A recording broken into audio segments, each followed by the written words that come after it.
Hello. Hi, good to be with you again. Yes, today for our daily reflection taken from Matthew 22, verse 37 today. And it's Jesus quoting Deuteronomy 6:5. It says, Jesus replied, "Love the Lord your God with all your heart and with all your soul and with all your mind." So he's answering a question here of one of the Pharisees. The Pharisees are coming with what they're hoping is a tricky question. What's the greatest commandment? Yes. Is the question. It's interesting, isn't it? Because we often translate that Hebrew word commandment, but some people would suggest that a better word might be principle or way of living. Oh, really? So that's quite different. It is. We tend to think it's a legalistic term, saying commandment. That's right. Yeah. Where I don't think that's really what it meant originally, when God gave it to them and when Jesus said it to them. Because for me, the idea of a commandment that you have to love is very strange, because love comes from a different place for me. Yes, it's not like, Stephen, I command you to love me. Yeah. It's not like that at all, is it? You do it every day. You do it of your own free will and volition. That's right. That's the point. I do it of my own free will and volition. Although it is a choice. Yeah. It is a choice that you make. It's not just a lovey-dovey feeling. So, the commandment to love, I don't know, I think we can take it the wrong way sometimes.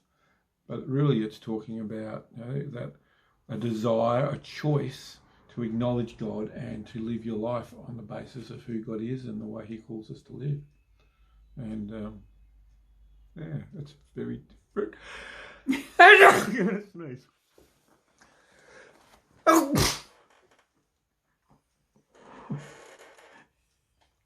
I still love him anyway. It's a choice. Do we leave that in, do we? We can.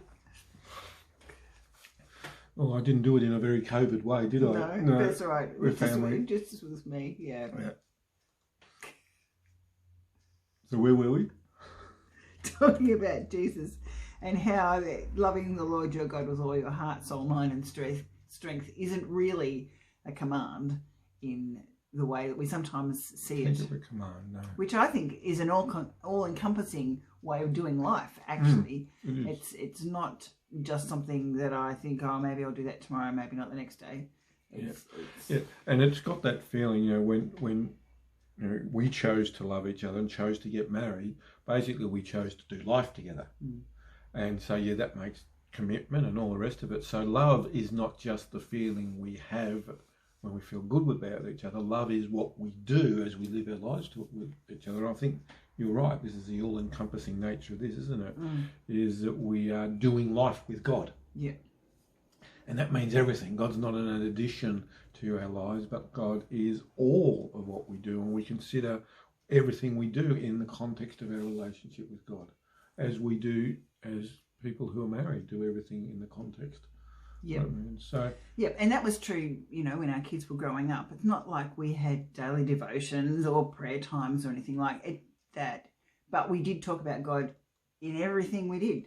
It wasn't like we had God time and then the rest of our lives. No. It was all our lives. Yeah. So I know a lot of people might not agree with that necessarily, but it did mean that we talked about God as we went to school in the morning, or we saw a sunrise, that's right, or over a dinner time meal, or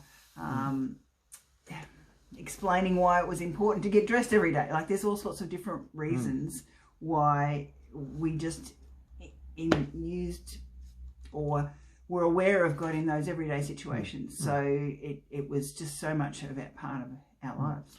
And we're not saying that devotions and stuff like that are wrong. We're just saying the way we did it. Yeah, the way we did it was a little different. Just living as if God was present in all that happened and everything we did. And that's not to say we didn't have devotions, because there were certainly times we did talk through things that were specifically in the Bible. Yeah, absolutely. And but that wasn't the main God part of our lives. No. The God part of our lives was everything. Yeah.